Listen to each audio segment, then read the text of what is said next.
The Legend of Zelda: Tears of the Kingdom.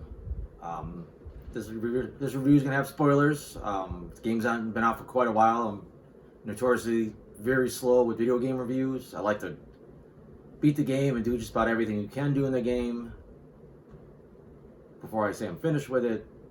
So it takes me even longer to finish a game and get a review up than I think a lot of people. I am giving the game a 4.5 out of 5. It was a little tough grading this one. I thought the Breath of the Wild was a 4.5 out of 5. I think this is basically the pro is this is basically the same game but better. The con is this is basically the same game but better. So like I said, the first game I thought was 4.5 stars. This game is pretty much the same gameplay, same basic, everything, but they've added a lot of cool stuff that makes it even better. But it's really not different enough to you just don't have any kind of that much of a unique experience playing. When you played the last one, you felt like you were playing something new and fresh, and this one it's like, okay, I've done all this.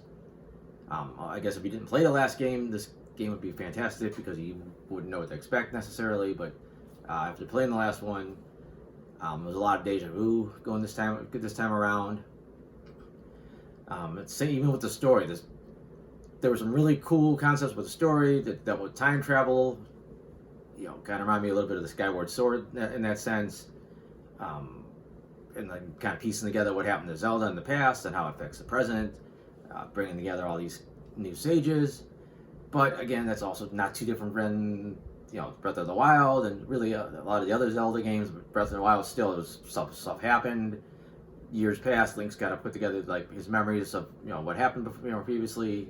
So it's a lot of similar than get the companions, the champions together and help them out. It's a lot of the games are always very similar in their structure, but this one is really almost too close with the last game you had, even though it was a unique twist in the story.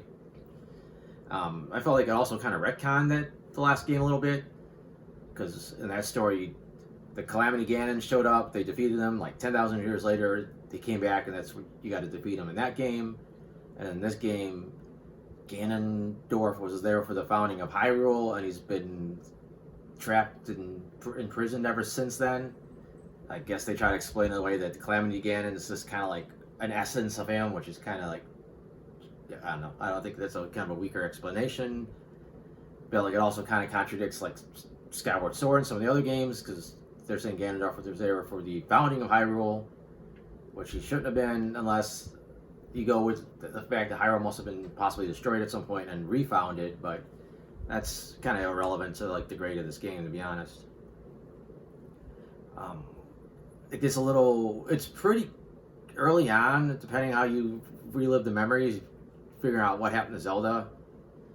It's kind of frustrating that nobody else catches on. Even already, you've seen all their memories, 100% fact that Zelda became a dragon, and the Zelda you see now, is not her. But everyone's like, oh, it's Zelda, we gotta go get her. And, Link's just okay, whatever, I'll play along. Or Link's just as dumb as everybody else. And he's like, oh, yeah, maybe it really is Zelda. So that's a little annoying.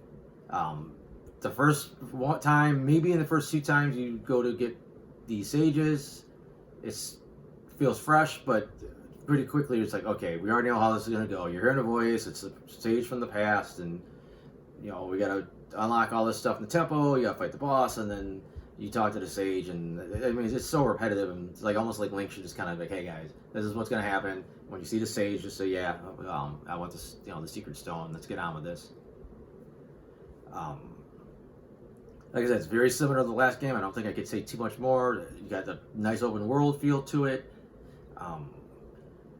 Gameplay overall is good. The Link's climbing ability is really cool. His combat ability is solid enough. It's nothing too spectacular.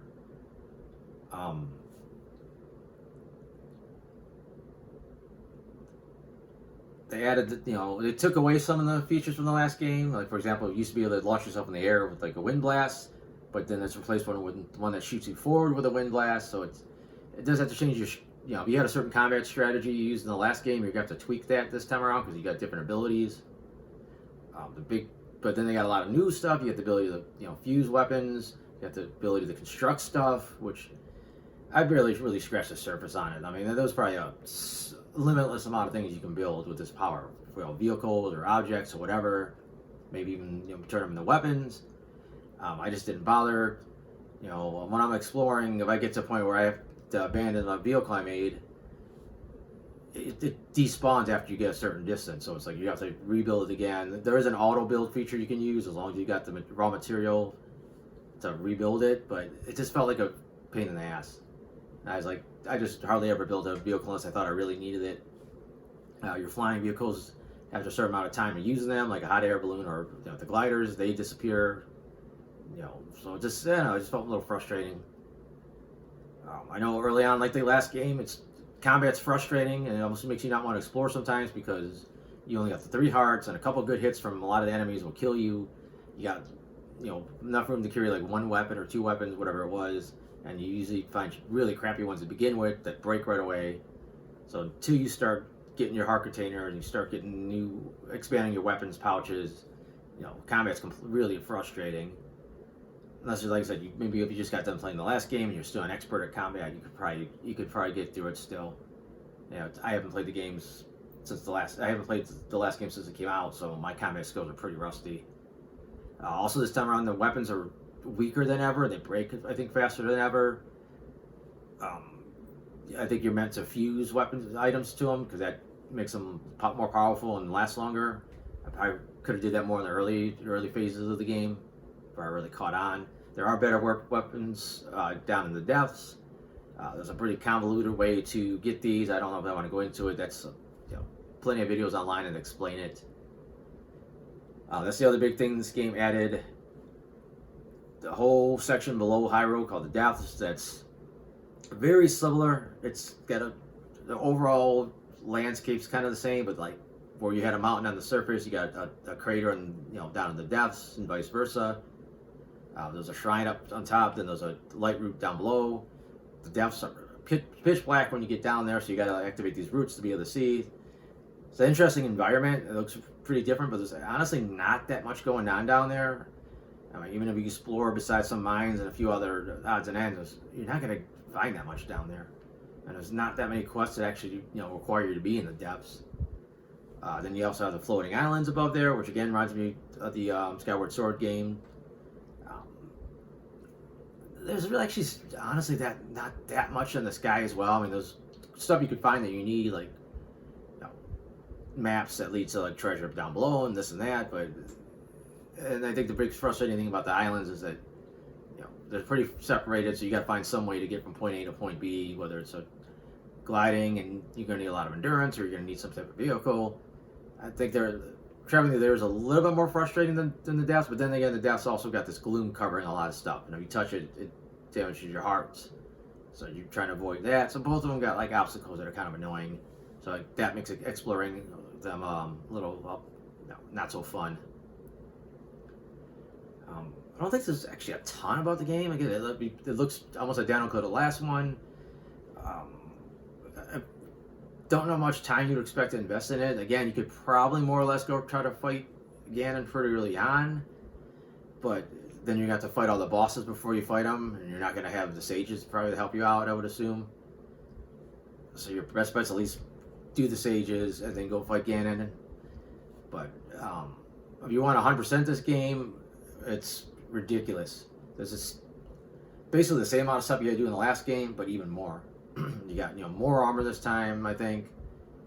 So you got if you want to upgrade that to 4 stars, that takes forever. Just grinding out and fighting Gleeoks and fighting this and that, and this takes forever. I was not prepared for how long that was going to take me. You got the Korok seeds again. This time there's 1,000, but there's actually 900 locations. I think they weren't as annoying this time to get them, but it's still the same amount of time. I felt such a sense of accomplishment after the last game. I found all the Korok seeds. I got all my armor upgraded. It was a pain in the ass, and I did it. And now it's like, now I got to do it all over again. And it just did not feel that different to justify it. The example I keep thinking about this game is, Super Mario Galaxy and Super Mario Galaxy 2. The story for Part 2 was a kind of a half-assed rehash of the first game, but I thought the new levels and some of the newer power-ups were better. So I think that was a better game, but the story was just, afterthought. This game, I think they put a lot of work in the story again, but it didn't feel that new. Like, I mean, yeah, you had new temples and new shrines and all that, but overall it didn't feel that new. The shrines, again, like most of the game, especially the shrines, the solutions, they give you the tools for the solution they had in mind, but you could, for the most part, come up with your own idea to how to do this. It's almost limitless how many different ways there are solved, like a lot of the problems. It's just up to like what you feel like doing, your imagination. And I don't think there's a ton else I want to say about the game. Like, it was again, this is like Breath of the Wild. There's a great open world exploration. Just limited, it's almost unlimited what you can do. You still got to worry about frigid temperatures and finding a way to keep you warm, or you go somewhere really hot, somewhere to keep your character cold. But that's where your potions and armors and stuff come in. The story was a good story. It still kind of felt like it stepped on some toes, whether it was a little bit too repetitive of the last game or the games in general, or the fact that it felt like it kind of retconned some previous stories. But it was an intriguing story, if nothing else. I've made a lot of new questions about the Zelda timeline that I really don't care to hear answers. I know there's supposedly this big book that tells you what the exact timeline of Zelda is. My headcanon is that it's the Legend of Zelda, and this is different people telling the legend, and like the details are different. One version that happens like this, and the Skyward Sword is someone else's version, although that was more for prequel, so that's kind of locked in. But whether it's Twilight Princess or Ocarina of Time, it's like someone else's version of like what happened in my head canon. But that's about it. Like I said, great game. So if you didn't play the last one, this would really be like a whole brand new experience. If you played the last game, you're like, oh my god, not this shit again. But then you get to create, armor, vehicles, and all this other cool stuff, and your new power set, really kind of liven things up. So that's about it. Like I said, I haven't said it. I do have a shorter, more coherent version of this review up on my blog, soundedbettermyhead.com. If you sat through this, I don't know, there's not really any spoilers in that version, but I don't really care that there's no spoilers in it. I have other reviews on there, mostly movie reviews and TV show reviews. I got my comic strip, so if you want to go check that stuff out, that's cool. Other than that, thanks for watching.